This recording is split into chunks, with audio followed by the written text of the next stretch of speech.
అంబరధరం విష్ణుం శశివర్ణం చతుర్భుజం ప్రసన్నవదనం ఛాయేత్ సర్వవిఘ్నోపశాంతయేత్. గురుర్బ్రహ్మా గురుర్విష్ణుః గురుర్దేవో మహేశ్వరః గురుః సాక్షాత్ పరబ్రహ్మ తస్మై శ్రీ గురవై నమః. వ్యాసాయ విష్ణురూపాయ వ్యాసరూపాయ విష్ణవే నమో వై బ్రహ్మనిధయే వాసిష్ఠాయ నమో నమః. కూజంతం రామ రామేతి మధురం మధురాక్షరం ఆరుహ్య కవితాశాఖాం వందే వాల్మీకికోకిలం. శృతిస్మృతిపురాణానాం ఆలయం కరుణాలయం నమామి భగవత్పాదం శంకరం లోకశంకరం. వాగర్ధావివ సంపృక్తౌ వాగర్ధప్రతిపత్తయే జగతః పితరౌ వందే పార్వతీపరమేశ్వరౌ. సూక్తిం సమగ్రయతున స్వయమేవ లక్ష్మీః శ్రీరంగరాజమహిషీ మధురైః కటాక్షైః. వైదగ్ధ్యవర్ణగుణగుంభనగౌరవైర్యాం కండూలకర్ణకుహరాः కవయోధయంతి. హైమోత్ఫపుండ్రమజహన్మకుటం సునాసం మందస్మితం మకరకుండలచారుగండం. బింబాధరం బహుళదీర్ఘకృపాకటాక్షం శ్రీవేంకటేశముఖమాత్మని సన్నిధత్తాం. మనోజవం మరుతతుల్యవేగం జితేంద్రియం బుద్ధిమతాం వరిష్టం. వాతాత్మజం వనరయూధముఖ్యం శ్రీరామదూతం శిరసా నమామి. ఆపదామపహర్తారం దాతారం సర్వసంపదాం లోకాభిరామం శ్రీరామం భూయో భూయో నమామ్యహం. శ్రీరామచంద్రం శ్రితపారిజాతం సీతాముఖాంబోరుహచంచరీకః. సమస్తకల్యాణగుణాభిరామः నిరంతరం మంగళమాతనోతు. సింధూరారుణవిగ్రహాం త్రినయనాం మాణిక్యమౌళిస్ఫురత్తారానాయకశేఖరాం స్మితముఖీం ఆపీనవక్షోరుహాం. పాణిభ్యాం అళిపూర్ణరత్నచషకం రక్తోత్పలం బిభ్రతీం సౌమ్యాం రత్నఘటస్థరక్తచరణాం ధ్యాయేత్ పరేదంబికాం. హరి ఓం. పరమేశ్వర స్వరూపమైన సభకి నమస్కారం. నిన్నటి రోజు వర్ణకవచాలంకృత దుర్గాదేవి యొక్క స్వరూపం గురించి కొద్దిగా మనవి చేశాను. అంటే నేను దాని గురించి విపులంగా చెప్తున్నాను అని కాదు, ఆ రోజు విజయవాడలో అమ్మవారి యొక్క స్వరూపాన్ని ఏ విధంగా ఏర్పాటు చేస్తారో దాని గురించి కొద్దిగా ఒక్కసారి వివరణ చేస్తున్నాను. అవతారం గురించి ఒకసారి స్మరించడం అనేటటువంటిది మంచిది కనుక. ఇవాల్టి రోజున బాల త్రిపుర సుందరి అనేటటువంటి మాట మీకు లలితా సహస్రనామ స్తోత్రంలో కూడా వస్తుంది, శ్రీమత్ త్రిపుర సుందరి అని. అలాగే భండపుత్ర వధోద్యుక్త బాల విక్రమనందిత అన్న చోట ఆ భండాసురుని యొక్క పుత్రులైనటువంటి 30 మందిని సంహరించినటువంటి త్రిపుర సుందరి యొక్క కుమార్తె అయిన బాల అనబడేటటువంటి అమ్మవారి యొక్క వైభవాన్ని చూసి జగజ్జనని సంతోషించినది అని ఒక నామం వస్తుంది. ఈ త్రిపుర నామము చాలా పరమ పవిత్రమైనటువంటి నామము. ఆ త్రిపుర సుందరి స్వరూపంగా ఇవాళ అలంకారం చేయబడినప్పుడు ఒకటి జ్ఞాపకం పెట్టుకోండి, అక్కడ ఉన్న స్వరూపం ఏదో చేయబడుతుందంతే. అది మీకు ఒక్కొక్కసారి సౌకర్యం కోసం అలా ఒకసారి అలంకారం చేస్తారు. ఆ త్రిపుర సుందరికి ఉండేటటువంటి రహస్యం, త్రిపుర సుందరి అని పిలవడంలో ఒక రహస్యం ఉంది. అసలు వాళ్ళ దాంపత్యం చాలా గమ్మత్తైన దాంపత్యం అండి. ఆవిడేమో త్రిపుర సుందరి, ఆయనేమో త్రిపురాంతకుడు. వాళ్ళిద్దరూ ఆది దంపతులు. ఎంత గమ్మత్తో చూడండి. పార్వతీ పరమేశ్వరుల యొక్క తత్వం అలా ఉంటుంది. త్రిపుర సుందరి అంటే ఎక్కడో ఉండవు 3 పురములు. జాగృత్, స్వప్న, సుషుప్తి అని 3 అవస్థలు ఉంటాయి మనకి. జాగృత్ అంటే ఇంద్రియములతో ఈ జగత్తునంతటినీ కూడా తెలుసుకుని అనుభవించుట. ఇంద్రియములంటే కళ్ళు, ముక్కు, చెవు, నాలుక, చర్మము. ఈ 5 శబ్ద స్పర్శ రస రూప గంధములనేటటువంటి 5 తన్మాత్రలతో ఈ జగత్తులో ఉండేటటువంటి విషయములనన్నింటినీ అనులతో కూడుకున్నటువంటి స్థూలదేహమునకు జాగ్రత్తము చేత తెలియబడుతుంది జాగ్రత్త. రెండవది సూక్ష్మ శరీరం. అది ఒక్క స్వప్నావస్థలో ఉంటుంది. స్వప్నావస్థలో ఇంద్రియాలు ఉండవు. జ్ఞాపకం పెట్టుకోవాలి. ఇంద్రియములు పనిచేసాయి అనుకోండి జాగ్రత్త, ఇంద్రియములు పని చెయ్యలేదు, కానీ ఇంకా మనస్సు సృష్టి చేస్తుంది. దానికి స్వప్నావస్థ అని పేరు. అంటే జాగృతిలో అన్నీ చూసినటువంటి కన్ను అక్కడే ఉంటుంది, కానీ కంటిలో చూడగలిగినటువంటి శక్తి మాత్రం వెనక్కి వెళ్ళిపోయి మనస్సులోకి చేరిపోతుంది. చెవు అక్కడే ఉంటుంది, కానీ చెవి వినగలిగినటువంటి శక్తి వెనక్కి వెళ్ళి మనస్సులోకి చేరిపోతుంది. చర్మం అక్కడే ఉంటుంది, కానీ స్పృశిస్తే తెలుసుకోగలిగినటువంటి శక్తి వెనక్కి వెళ్ళిపోయి మనస్సులోకి వెళ్ళిపోతుంది. కానీ మనస్సు మాత్రం ఇంకా సృష్టి చేస్తుంది. తనకున్నటువంటి కోరికల్ని ఆధారం చేసుకుని స్వప్నంలో సృష్టి చేస్తుంది. అందుకే సృష్టి అన్నది మళ్ళీ ఎక్కడుంటుందంటే స్వప్నం చెప్తారు. అక్కడ మీకు ఇత పూర్వం లేదు, కానీ మిమ్మల్ని తీసుకెళ్లి ఎవరో ఒకళ్ళు చెట్టు కట్టేశారు. పెడరెక్కలు విడిచి కట్టి అక్కడి నుంచి ఓ కొరడా పట్టుకొచ్చి కొడుతున్నారు. ఎంత బాధో, ఒళ్ళంతా నొప్పులు, అయ్యో కొట్టేస్తున్నారు కొట్టేస్తున్నారు అని అరుస్తున్నాడు. ఇంతలో తెలివి వచ్చింది. తెలివి రావడం అంటే ఏంటి? ఇంద్రియాలన్నీ ఒక్కసారి బయటికి వచ్చాయి. ఇప్పుడు అంటాడు అసత్యం అన్నాడు. అనుభవం లేదా? అనుభవం ఉంది, కొట్టినట్టుగా అనిపించింది, కానీ ఇప్పుడు దాన్ని ఏమంటున్నాడు? అది జాగృతినందు అసత్యం అయిపోయింది. జాగృతినందు ఏది సత్యమో అది స్వప్నమనందు అసత్యం అయిపోతుంది. జాగృతిలో భార్య సత్యం, బిడ్డలు సత్యం, ఇల్లు సత్యం, అన్నీ సత్యం. స్వప్నంలోకి వెళ్ళేటప్పటికీ అన్నీ అసత్యం. ఏమున్నాయి? ఏమీ లేవు. అన్నీ లయమైపోయాయి. ఇంద్రియాలతో పాటే అన్నీ వెళ్ళిపోతాయి. సుషుప్తి అని మూడోది ఉంటుంది. ఇక్కడికి వెళ్ళేటప్పటికీ అసలు మనస్సు కూడా ఉండదు. మనస్సు కూడా అలిసిపోయి ఇంద్రియాల్ని చంకలో పెట్టుకుని ఆ మనస్సు కూడా ఆత్మలోకి వెళ్ళిపోతుంది. కానీ ఆత్మయే ఉన్నాడు అని మాత్రం తెలుసుకోలేడు, అజ్ఞానావస్థలో ఉంటాడు. కేవలము ఆత్మ ఒక్కటే ఉంటుంది. మనస్సు లేదు, ఇంద్రియాలు లేవు. ఎంతసేపు నిద్రపోయావు? గడియారం బట్టి చెప్పాలంతే.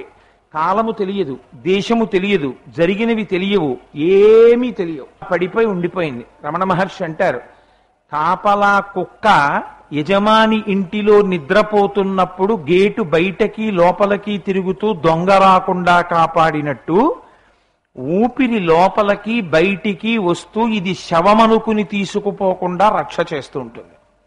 తనకి మాత్రం ఏమీ తెలియదు, నిద్రపోతుంటాడు.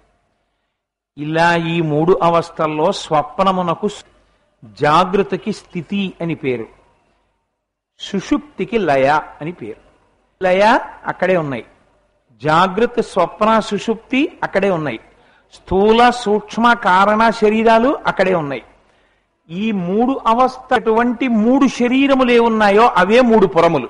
ఆ మూడు పురాలు ఎక్కడున్నాయి? ఇంద్రియాలతో అనుభవించినప్పుడు స్థూల శరీరం, ఈ కాళ్ళు చేతులు అన్నీ తెలుస్తాయి.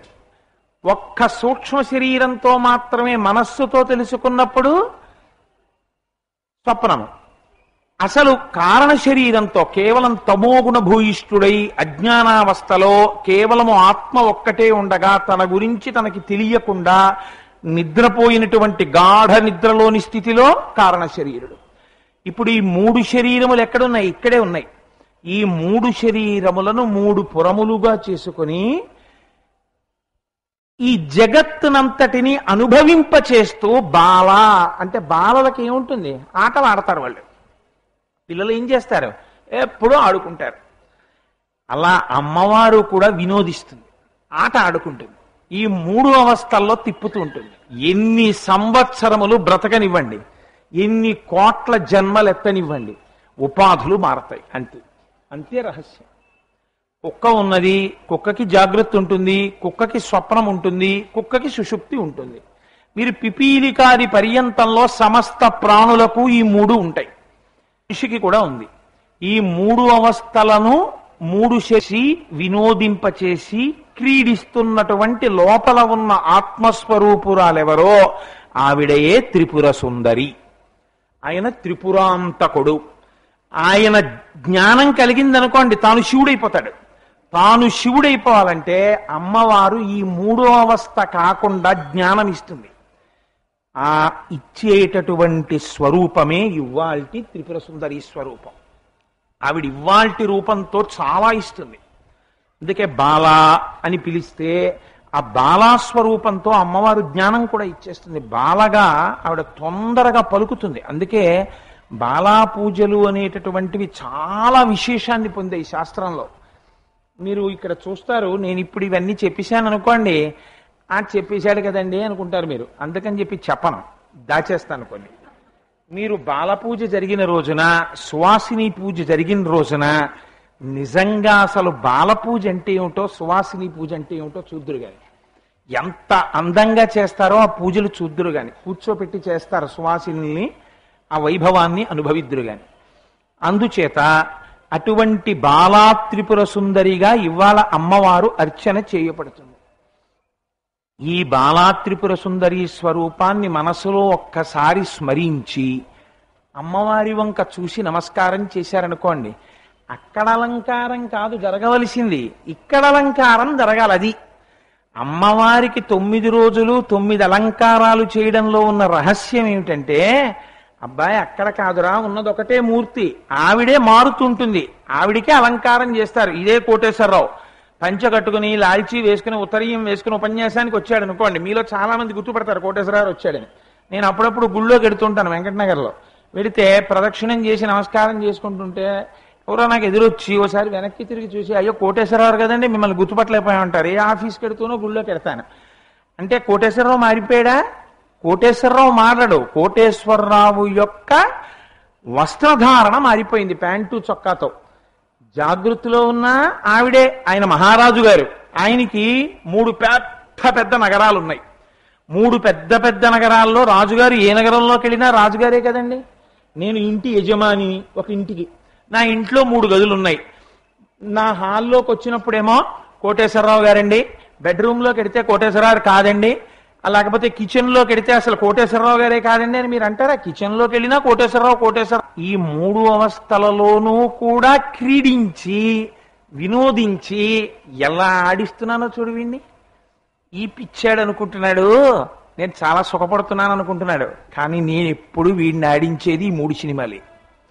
వీడెప్పుడు ఏం చేస్తాడంటే, రమణ మహర్షి చెప్తారు, ఎంత అందంగా చెప్తారో మహానుభావుడు. ఆఫీస్కి వెళ్ళేవాడు ఆఫీస్కి వెళ్ళినట్టు ఇంద్రియాలన్నీ ఓసారి పైకి లేస్తాయి, బయటికి వస్తాయి, అన్నిటినీ చూస్తాయి. కాసేపు కన్ను చూస్తుంది, కన్ను అలిసిపోతుంది. వింటుంది, చెవు అలిసిపోతుంది. ఆఫీస్కి వెళ్ళి రాశాడు, అలిసిపోయాడు.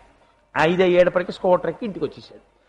అమ్మయ్యా ఇంటికి వచ్చేసానన్నాడు. అలా ఇంద్రియాలన్నీ అలిసిపోయి బస్సులో ఉన్నాడో, రైల్లో ఉన్నాడో, ఆఫీసులో ఉన్నాడో తెలియదున్నాడో. కొంతమంది ఉపన్యాసంలో బాగా నిద్ర వస్తుంది, అందుకని వాళ్ళకి ఇలా కళ్ళు మూతలు పడిపోతాయి. కళ్ళు మూతలు పడిపోయి అయ్యో మనం అలా ముందు కూర్చోవడం ఎందుకు, ఆవలించడం ఎందుకు అని కూడా ఉండదు. ఆ ముందు వరుసలో కూర్చుని ఇంకేదో కృష్ణ భగవానుడు నోట్లో విశ్వరూపం చూపించినంత నోరు తెరిచి ఆవలిస్తూ ఉండడం. అందుకని అలా ఈ 3 అవస్థల్లో ఆవిడ తిప్పుతూ ఉంటుంది. 3 అవస్థ ఎన్ని సంవత్సరములు బ్రతకనివ్వండి, 3 అవస్థలే. 4వ అవస్థ ఏమిటో తెలుసా అండి? సాక్షి చేస్తుంది ఆవిడకున్న గొప్పతనం. ఆవిడ అనుగ్రహం కలిగిందనుకోండి, ఇవాళ పూజ చేసినప్పుడు ఆవిడ అనుగ్రహం కలిగిందనుకోండి, ఆవిడ మిమ్మల్ని 4వ దశలోకి తీసుకెడుతుంది. తీసుకెడితే ఏమవుతుందో తెలుసా అండి? ఏమి తమాషారా అంటాడు. రాత్రి నిద్రపోయినప్పుడు ఏమీ లేవా, ఇలా లేచేటప్పటికి మళ్ళీ అన్నీ వచ్చేసాయా? నా బ్యాంక్ బ్యాలెన్స్, బ్యాంక్ అకౌంట్, కట్టుకుంటున్న ఫ్లాటు, దాంట్లో కప్బోర్డ్లు, దాంట్లో ఫ్లోరింగు, ఇన్ని విషయాలు జ్ఞాపకానికి వచ్చేసాయా? బాగా గాఢ నిద్రలోకి వెళ్ళిపోతే అసలు కల కూడా లేదా? ఏమి చిత్రం రా, ఈ 3 అవస్థల్లో తిరుగుతున్నానా? అసలు ఈ 3 అవస్థలలో తిరుగుతున్నా కూడా 4వది ఏది కాపలా కాస్తో అలా ఉండి ఈ 3 చూపిస్తోంది నాకు అన్న 4వ దాంట్లో కూర్చుని సాక్షిగా చూడడం మొదలు పెట్టాడు అనుకోండి 3ంటిని, అంతే. వాడు ఇప్పుడు 3 దాటి తురీయము సాక్షిగా కూర్చోవడం నేర్చుకున్నాడు. ఈ స్థితికి వెళ్ళడానికి మనుష్య జన్మ. ఈ మనుష్య జన్మలో అటువంటి ప్రయత్నమునందు సిద్ధి కలగడానికి ఇవాళ బాలా త్రిపుర సుందరి స్వరూపంగా అమ్మవారికి అర్చన చేస్తారు. ఇవాళ తల్లులు ఉదయం 9 గంటలకు వచ్చారు. వచ్చి ఒక 150 మంది కుంకుమార్చన చేసుకున్నారు. ప్రతిరోజు ఒక విశేషం ఉంటుంది. ఇవాల్టి రోజు చేసినటువంటి కుంకుమార్చన యొక్క విశేషం ద్విగుణీకృతం. ఎందుచేత అంటారేమో, బాలా త్రిపుర సుందరి అమ్మవారిగా అర్చన చేస్తే అమ్మవారు కేవలం జ్ఞానం ఇవ్వడం కాదండి, ఆవిడ దగ్గర ఒక చాలా గొప్ప గుణం ఉంది. ఇహమునందు మీకు ఏ దేవతలు కూడా కటాక్షించలేనంత ఒక గొప్ప సౌభాగ్యం ఆవిడిస్తుంది. ఏమిటో తెలుసా అండి ఆ సౌభాగ్యం? సౌభాగ్యమే, ఇంకొకటి కాదు. పసుపు కుంకుమలను నిలబెడుతుంది. సువాసిని, సువాసిన్యర్చన ప్రీత. ఆవిడ సువాసిని. ఆవిడివి చెక్కు చెదరనటువంటి పసుపు కుంకుమలు. ఆ తల్లి ఎవరి యందు ఆ తల్లికి అనుగ్రహము కలిగినదో వారికి కూడా చెక్కు చెదరనటువంటి పసుపు కుంకాలని అమ్మ కటాక్షిస్తుంది. అందుకే గొప్ప సౌభాగ్యం ఉండాలి. ఎన్ని జన్మలకైనా ఐదోతనంతో ఉండి పసుపు కుంకాలతో ఉండి చిట్ట చివర భర్త యొక్క ఒడిలో తలపెట్టుకుని వెళ్ళిపోవాలనేటటువంటి కోరికే. అయితే ఇక్కడ ఒక మాట అంటుంటారు, ఏమంటే ఎందుకండి ఆ కోరిక? ఇద్దరిలో ఎవరొకరు వెళ్ళిపోవాలి కదా, ఏ అలా ఆడదానికి ఎందుకు అనాలండి? మీరు మొగాడు కాబట్టి, మీరు ఉపన్యాసాలు చెప్తున్నారు కాబట్టి అలా చెప్తుంటారా అని అనుకోకండి. నాకేం అలాంటి పక్షపాతాలు లేవు. సీతమ్మ తల్లి శ్రీమద్ రామాయణంలో ఒక మాట అంటుంది, నా తంత్రి వజ్యతే వీణ, నా చక్రో వర్తతే గతః, నాపతి సుఖమేదేత యస్యాదపి శతాత్మజా. రామ, నువ్విక్కడ సుఖపడు, అయోధ్యలో ఉండు, నేను అరణ్యవాసానికి ఎడతానంటావేమిటి? నువ్వు అరణ్యవాసం చేయడం ఏమిటి, నేను అయోధ్యలో ఉండడం ఏమిటి? అయోధ్యలో ఉంటే నేను సుఖంగా ఉంటాను అనుకుంటున్నావా? నాకేం సుఖం ఉండదు. నా తంత్రి వాజ్యతే వీణ, వీణ మ్రోగించేటప్పుడు వీణ పట్టుకుని తన గోటితో తీగల్ని పెనగుతారు. గోటి దెబ్బలు తిని వీణ తీగలు మ్రోగుతాయి. వీణ తీగలు మోగుతున్నాయి అనరు, వీణ మోగుతోందంటారు. నా చక్రో వర్తతే రథ, రథచక్రాలు భూమి మీద రథం నడుస్తున్నప్పుడు ఎత్తు పల్లాలలో దేని మీద కాలు వెయ్యకూడదో అటువంటి పదార్థముల మీద, రాళ్ల మీద, ముళ్ల మీద నడుస్తూ రథచక్రాలు వెడతాయి. పైగా రథం వెడుతున్నప్పుడు ఆపడానికి అమాంతం దాని కింద చెక్కలు పెడతారు. ఆ దెబ్బ తింటుంది. ఇన్ని తిని నడిచినా రథచక్రాలు నడుస్తున్నాయి అనరు, రథం నడుస్తోందంటారు. నా తంత్రి వాజ్యతే వీణ, నా చక్రో వర్తతే రథ, నాపతి సుఖమే దేత. 9 కుమారులు. ఎటువంటి వాళ్ళు? అమ్మ నిద్ర లేచిన దగ్గర నుంచి అహర్నిశలు అమ్మని తన అరిచేతులలో కాళ్ళు వేయించుకుని నడిపిస్తారు. అటువంటి సుగుణాలు కలిగినటువంటి 9 కుమారులు ఉన్నప్పటికీ 9 కుమారుల వలన కలిగినటువంటి తృప్తి కన్నా భర్త వలన కలిగినటువంటి స్వాతంత్రము, భర్త వలన కలిగినటువంటి సుఖము వేరొకరి వలన కలగదు. కావున రామ, స్త్రీ భర్త వలన ఔన్నత్యాన్ని పొందుతోంది. అందుచేత నువ్వెక్కడుంటావో అక్కడ నాకు శాంతి, నువ్వు లేనిది నాకు అయోధ్య కాదు, నేను నీతో వస్తానంటుంది సీతమ్మ. ఇటువంటి సౌభాగ్యాన్ని నిలబెట్టగలిగినటువంటి స్వరూపం అమ్మవారు.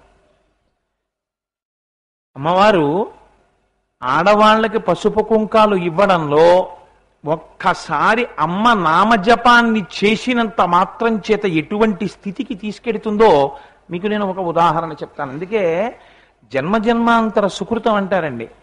ఒక వైదికమైనటువంటి అర్చన జరుగుతున్న చోట, ఒక దేవాలయ ప్రాంగణంలో ప్రధానమూర్తికి కుంకుమార్చన జరుగుతుండగా స్వరంతో చక్కగా వాళ్ళు శ్రీ సూక్తం చెప్తుండగా 9 రోజులు ఒకరు కుంకుమార్చన చేసుకున్నారనుకోండి, నేనంటాను వాళ్ళకన్నా ఐశ్వర్యవంతులు ప్రపంచంలో లేరంటారు. వాళ్ళు ఏది ఎప్పుడు పొందాలో అది పొందారు. వాళ్ళకన్నా భాగ్యవంతులు ఎవరు? దీనికోసమే కదా ఇవాళ ఈ ఆలయ పాలక మండలి వాళ్ళు, గోపాలకృష్ణ స్వామి వారు, అమ్మా మీరు పైసా ఇవ్వక్కర్లేదు, మీ పేరు రాసుకోండి చాలు. ఒక 150 మంది కన్నా ప్రాంగణం పట్టదు కనుక 150 మందికి కుంకుమార్చనలు చేయిస్తామని వాళ్ళు నడుం కట్టి ముందుకొచ్చారు. ఎంత ఉదారంగా వచ్చారండి. బయట ఉన్న వాళ్ళకి పూజ కనబట్టలేదని తెల్లవారేటప్పటికి గోడ బదలగొట్టేశారు. చూశారు కదా మీరు.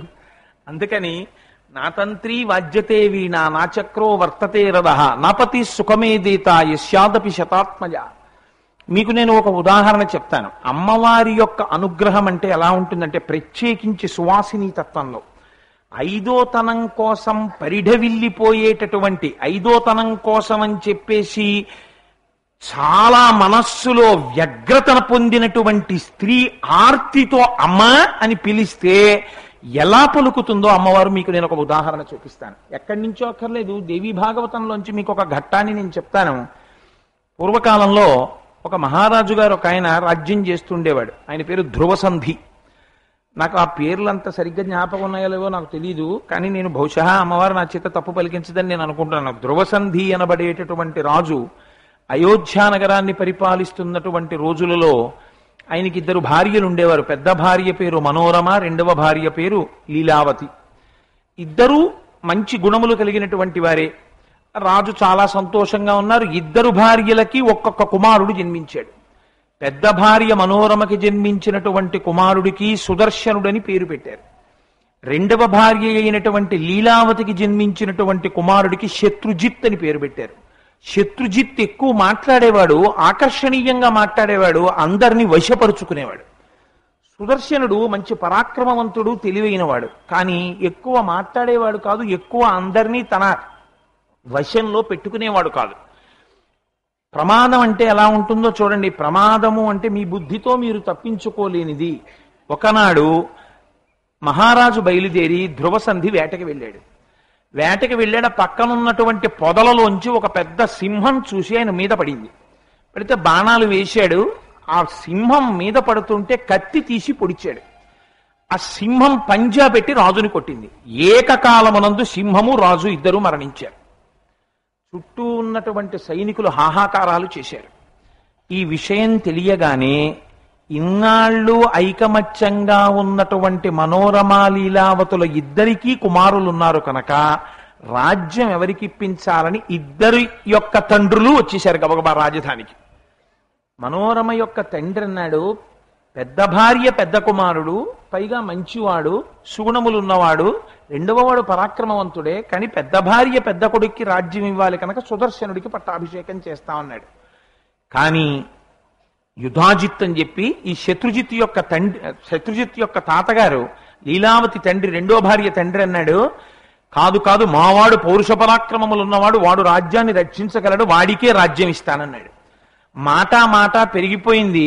ఆఖరికి మరణించిన రాజు యొక్క 2 భార్యల తండ్రులు యుద్ధం చేసుకున్నారు సైన్యంతో. పీనుగు పెంటలు పడిపోయింది ఎక్కడ చూసినా. చిట్ట చివరికి మనోరమ యొక్క తండ్రిని లీలావతి యొక్క తండ్రి సంహరించాడు. ఈ వార్త తెలియగానే మనోరమ తన దగ్గర ఉండేటటువంటి, సాధారణంగా అంతఃపురాల్లో రాచకాంతల దగ్గర పరిచారికులుగా నపుంసకుల్ని నియమిస్తూ ఉంటారు. అందుకని ఒక నపుంసకుణ్ణి పిలిచి, మనం ఇక్కడి నుంచి తొందరగా వెళ్ళిపోవాలి, రక్షణ కోసం ఎక్కడికి వెడదామని అడిగింది. అమ్మా, నేను ఒక రథం తీసుకొస్తాను, ఇప్పుడు కొత్త రాజుకి స్వాగతం చెప్తున్నారు, మన ఎవరు గుర్తుపట్టరు, తొందరగా వెళ్ళిపోదాం, నీ కొడుకుని తీసుకుని వచ్చేయమని ఆయన కాశీపట్టణం తీసుకెడతానన్నాడు. కానీ మార్గమధ్యంలో వెడుతూ ఉండగా అక్కడ వాళ్ళకి ఒక మహర్షి యొక్క ఆశ్రమం కనపడింది. వాళ్ళు ఆ మహర్షి యొక్క, భారద్వాజ మహర్షి యొక్క ఆశ్రమంలోకి ప్రవేశించి అక్కడ కాలం గడుపుకుంటున్నారు. ఆర్తస్య రక్షణే పుణ్యం యజ్ఞాధికముదాహృతం భయస్తస్త్ర దీనస్య విశేష ఫలదం స్మృతం అంటారు దేవీ భాగవతంలో. ఆర్తితో ప్రాణభయంతో పరిగెత్తుకొచ్చినటువంటి వాడికి రక్షణ ఇచ్చినటువంటి వాడికి కలిగినటువంటి ఫలితం ఎన్నో యజ్ఞయాగాదులు చేసిన ఫలితంతో సమానం. అందున భయస్త్రస్త దీనస్య, భయంతో దీనుడై వచ్చిన వాడిని రక్షిస్తే విశేష ఫలదం స్మృతం, దానికి చాలా విశేషమైన ఫలితం. అందుకని నిన్ను రక్షిస్తానన్నాడు. భారద్వాజ మహర్షి తన ఆశ్రమంలో ఉంచుకున్నారు. అక్కడ లీలావతి తండ్రి అయినటువంటి యుధాజిత్ తన మనవడైనటువంటి శత్రుజిత్కి పట్టాభిషేకం చేశాడు. కానీ శత్రుశేషం మిగలకూడదు, సుదర్శనుడు ఎక్కడున్నా నాకు సందేశం పట్టండి, చంపుతానని గూఢచారుల్ని పంపించాడు. భారద్వాజ మహర్షి ఆశ్రమంలో పిల్లవాడు పెరుగుతున్నాడు అని గూఢచారులు వార్త తెచ్చారు. ససైన్యంగా బయలుదేరాడు యుద్ధానికి. ఆశ్రమ ప్రాంగణంలోకి రథాలతో వెడితే మహర్షి శపిస్తాడని బయట కోయగూడెంలో ఆగాడు. ఈ విషయం తెలుసుకుంది మనోరమ. తెలుసుకుని మహర్షి పాదములను పట్టుకుని ప్రార్థన చేసింది, నాకు నా పుత్రుడికి నీవే రక్ష అని. ఆయన, అమ్మ నేను రక్షిస్తానని మహర్షి రాయబారానికి వెళ్ళారు. ఇది మహాత్ముల యొక్క హృదయ స్థితి. ఆయన వెళ్ళి, తప్పయా, తండ్రి మరణించినటువంటి పిల్లవాడు, వాడికి వెళ్ళవలసిన రాజ్యాన్ని నువ్వు నీ మనవడికి ఇచ్చావు, పైగా వాడిని చంపడం కోసం వచ్చావు, అలా చెయ్యకూడదన్నారు. ఆయన మాట వినకపోగా యుధాజిత్తు భారద్వాజ మహర్షి ఆశ్రమం మీదకి దండయాత్ర చేస్తానన్నాడు. కానీ మంత్రి తెలివైనవాడు. విశ్వామిత్రుడు ఇలాగే ఒకనాడు వశిష్ఠుడి మీదకి వెళ్ళాడు. చాలా ఇబ్బంది పడ్డాడు. అందుకని మహారాజా వెళ్ళకని చెప్పాడు. సరే అవకాశం కోసం ఎదురు చూస్తానని వెనక్కి వెళ్ళిపోయాడు. నీకు ఇక్కడే అమ్మవారి యొక్క అనుగ్రహం అంటే ఎలా ఉంటుందో చూపిస్తారు. ఒకనాడు ఈ పిల్లవాడు సుదర్శనుడు మునియాశ్రమంలో మునిబాలకుడిగా ఆడుకుంటున్నాడు. ఆడుకుంటుంటే తల్లితో పాటు వచ్చినటువంటి నపుంసకుణ్ణి క్లీబుడు అంటారు. ఆయన అక్కడ ఆడుకుంటున్నాడు. ఆయన అక్కడ తిరుగుతున్నాడు. ఆయన్ని పిలవడం కోసమని చెప్పి ఓ క్లీబకుడా అని పిలిచాడు. పిలవడంలో ఆ మొట్టమొదటి అక్షరం క్లీ అన్నది ఏదో గమ్మత్తుగా అనిపించింది ఆ పిల్లాడికి. అనిపించి క్లీ క్లీ ఏమిట్రా ఇదేదో గమ్మత్తుగా ఉందని 4 మాటలు అనుకున్నాడు. అనుకోవడంలో క్లీ క్లీ క్లీం అన్నాడు. ఊరే పక్కన సున్న కూడా పెడితే ఇదేదో భలే గమ్మత్తుగా ఉందిరా అనుకున్నాడు. అతనికి తెలియదు ఇది కామరాజ బీజాక్షరం అని తెలియదు. దానికే అంగన్యాస కరన్యాసాలు చేయలేదు. దానికేం ఋషుల్ని ప్రార్థన చేయలేదు, నమస్కారం చేయలేదు. కానీ ఇదేదో బాగుంది అనుకున్నాడు. కొందరికి చూడండి అస్తమానం ఏదో మాట అంటుంటారు, ఊతపదం అంటారు. అలా రాత్రి పడుకున్నా నిద్ర లేచినా ఏం చేస్తున్నా క్లీం అంటుండేవాడు. ఆ క్లీం క్లీం క్లీం అంటూ ఉండడంలో అది బీజాక్షరం, దాని శక్తి చూపించేస్తుంది. తెలిసి చదివాడా తెలియక అన్నాడా అమ్మవారు చూడలేదు. ఒక అమాయకుడైనటువంటి పిల్లవాడు అస్తమానం ఆ బీజాక్షరం పలుకుతున్నాడు. ఒక రోజు రాత్రి సుదర్శనుడు నిద్రపోతున్నాడు. ఎలాంటి దర్శనం ఇచ్చిందో తెలుసా అండి అమ్మవారు? రక్తాంబరాం రక్తవర్ణాం రక్త సర్వాంగ సుందరాం గారుడే వాహనే సంస్థాం వైష్ణవీం శక్తిమద్భుతాం.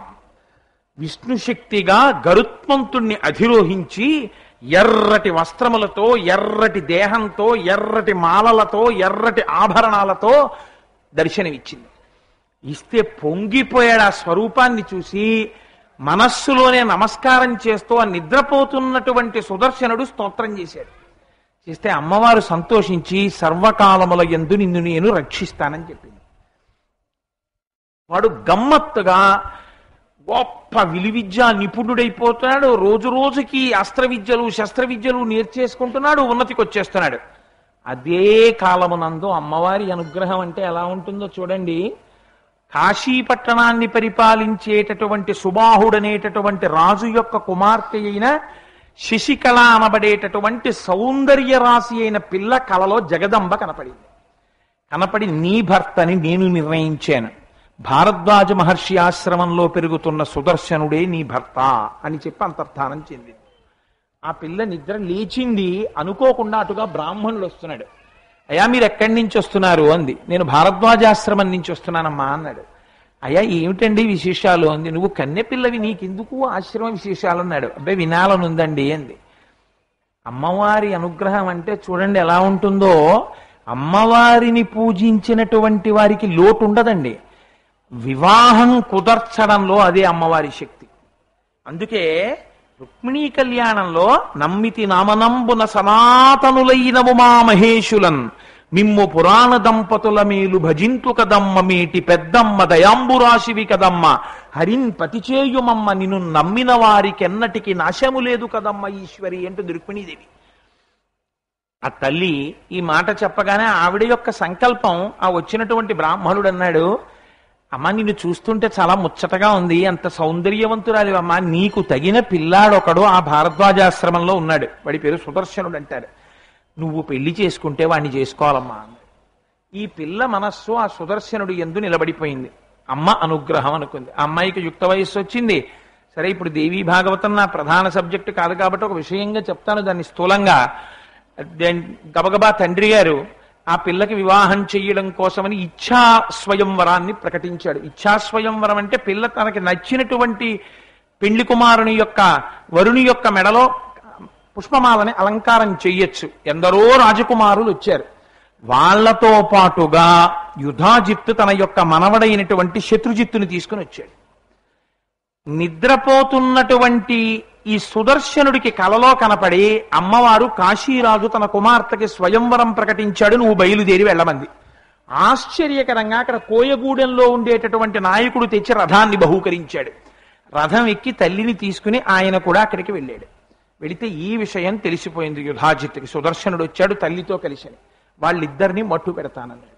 సాటి రాజకుమారులు అన్నారు, తగిన కారణం లేకుండా చంపకూడదయా, ఆవిడికి ఇచ్ఛాస్వయంవరం, ఆవిడికి ఇష్టమైతే మెడలో మాల వేస్తుంది, లేకపోతే లేదు, చంపడం ఎందుకన్నారు.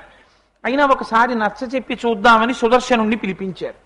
అన్నీ చెప్తే ఆయన ఒక్కటే మాట అన్నాడు, యక్కరిష్యతి శత్రుత్వం మయా సహ నృపాత్మజాః శాస్తాతస్య మహావిద్యాం అని.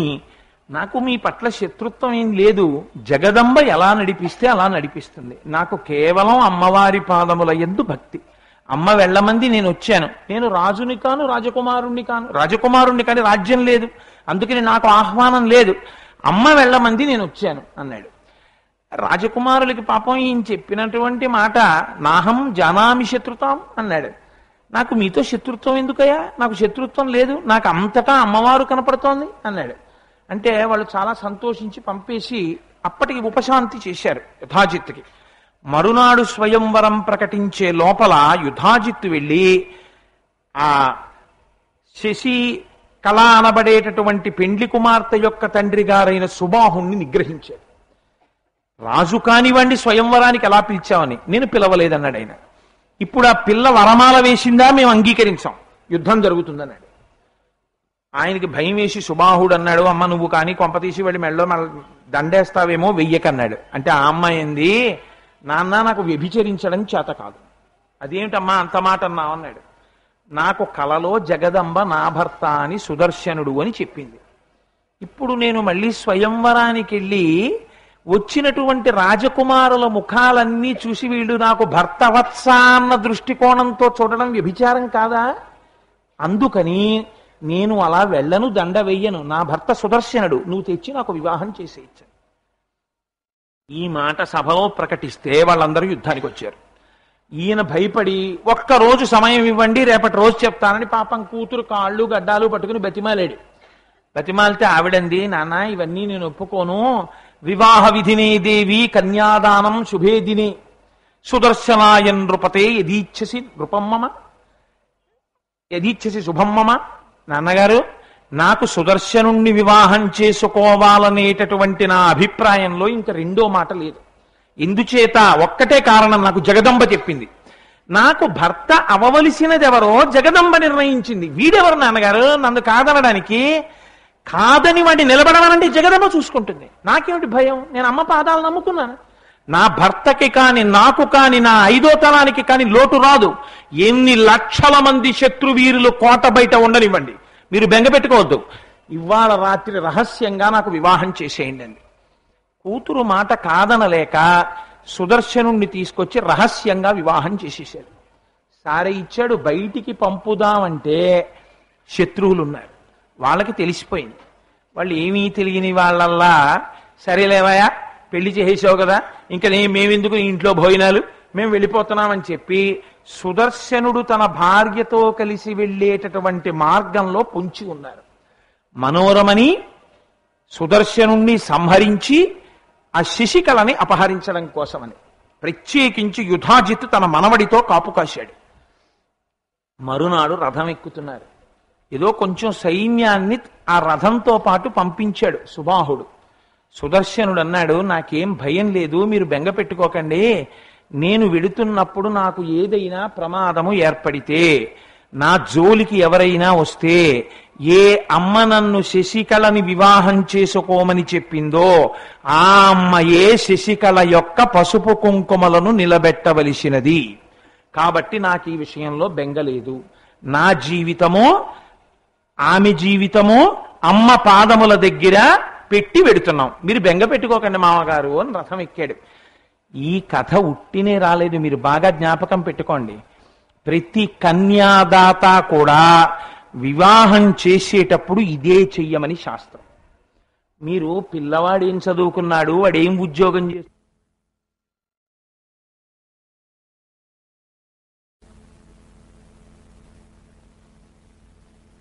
చేస్తుందా ఇది చూస్తారు. వాడి ఆయుర్దాయం మీకేం తెలుసు? అందుకే పిల్ల మెడలో కట్టబోయే మంగళసూత్రాన్ని మాత్రం కొబ్బరి బొండం మీద పెట్టి షోడశోపచారాలతో పూజ చేసి సర్వమంగళా దేవతని ఆవాహన చేస్తారు అందులోకి. ఆవాహన చేసిన తరువాత పసుపుతాడు మంగళసూత్రాన్ని పట్టుకుని ఆమె కంఠం మీద పెట్టి ప్రతి ముడికి కుంకం పెడుతూ ఒక మాట చెప్తాడు. మాంగళ్యం తంతునానేనా మమ జీవనహేతునా కంఠే భద్నామి శుభగే త్వం జీవ శరదాం శతం. ఆమె ఎవరో అతనికి తెలియదు అప్పటి వరకు, తెరతీసే వరకు. ఇదిగో ఈ మంగళసూత్రము, దానికి ఇంకొక పేరు లేదు, దీని యందు సర్వమంగళాదేవత ఉన్నది అమ్మవారు. ఈవిడేం చేస్తుందో తెలుసా? నువ్వు ప్రతిరోజు లేవగానే ఇలా బొట్టు పెట్టుకునే అదృష్టం నీకు అందులోంచే వస్తుంది. నువ్వు సువాసినిగా ఉండే అదృష్టం నీకు అందులోంచే వస్తుంది. నువ్వు కుంకంతో పూజ చేయగలిగిన అదృష్టం నీకు అందులోంచి వస్తుంది. నువ్వు నల్లపూసలు వేసుకుని గాజులు వేసుకుని పువ్వులు పెట్టుకోగలిగిన అదృష్టం నీకు అందులోంచి వస్తుంది. కాబట్టి ఇటువంటి మంగళసూత్రాన్ని నీ కంఠంలో కడుతున్నాను. తం జీవ శరదాం శతం, నీవు 100 సంవత్సరములు జీవించదవుగాక అని ఆశీర్వచనం చేస్తాడు. అందుకే భారతీయ సంప్రదాయంలో స్త్రీ నిద్ర లేవగానే మొట్టమొదట మంగళసూత్రాలు కళ్ళకద్దుకుంటుంది. ఎందుకని? ఆ భర్త ఎంతకాలమైనా తన కళ్ళ ముందు అలా కనపడుతూనే ఉండాలి తప్ప ఆయన లేని జీవితము గడపవలసినటువంటి స్థితి తనకి రాకూడదు అని కోరుకుంటుంది. ఆ స్థితిని ఇవ్వగలిగినది సర్వమంగళాదేవత. అందుకే భర్తకి గండం తప్పిందనుకోండి, ఆవిడ తాళిభాగ్యం అండి అంటారు. అది అమ్మవారి శక్తి.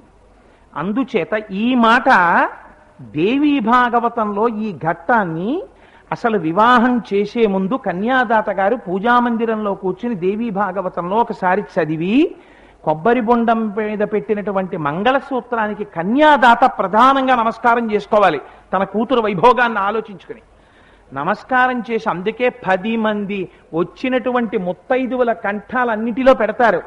ఏ తల్లి తాళి భాగ్యం గొప్పదో, ఎందులో సర్వమంగళాదేవత అంత ఆవాహన చేయబడిందో, ఏ తల్లి లేవగానే మంగళసూత్రాలు కళ్ళకద్దుకుని పొంగిపోతోందో, ఆ దేవతానుగ్రహము ఈ తాళిలో కూడా ప్రవేశించి నా కూతురు పసుపు కుంకుమలతో ఉండుగాక. మీరొక్కటి జ్ఞాపకం పెట్టుకోండి, తన కూతురే, తన దగ్గర పుట్టి పెరిగిన కూతురు, భర్త లేకుండా తన దగ్గర నాన్నగారు నేను 20 రోజులు ఉంటాను, ఆయన వచ్చినా రాకపోయినా నాకు అనవసరం అండి అని కూతురు అందనుకోండి, బరువు అయిపోతుంది తండ్రికి. నేను ఒక పచ్చి యథార్థం మాట్లాడుతున్నారు, మీరు అంగీకరించినా అంగీకరించకపోయినా.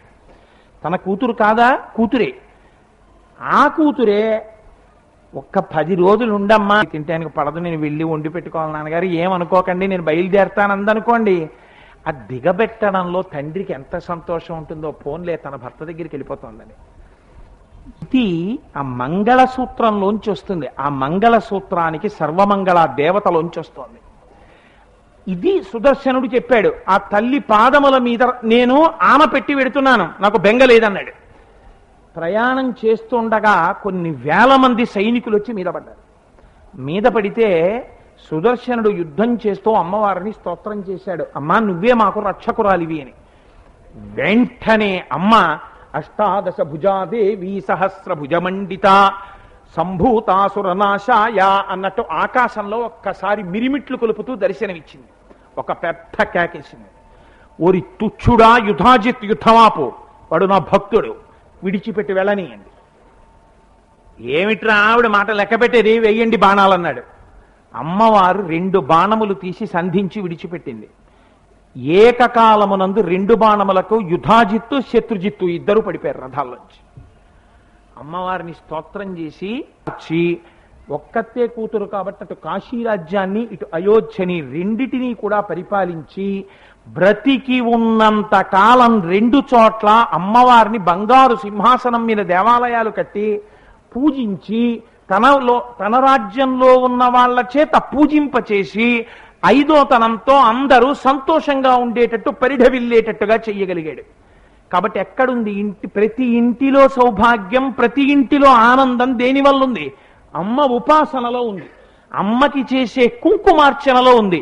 అమ్మ ప్రత్యేకం చెప్పింది, ఆశ్వీజ మాసంలో నవరాత్రులలో ఎవరు సువాసినిగా నా కటాక్షము వల్ల ఉన్నారో వారు వచ్చి ఇంత కుంకుమ సమర్పిస్తే నేను పొంగిపోతానని చెప్పింది ఆవిడ. అందుకే ఆనాటి నుంచి ఈనాటి వరకు ఆ సువాసినులు వచ్చి కుంకుమార్చన చేసుకుని పొంగిపోతారు.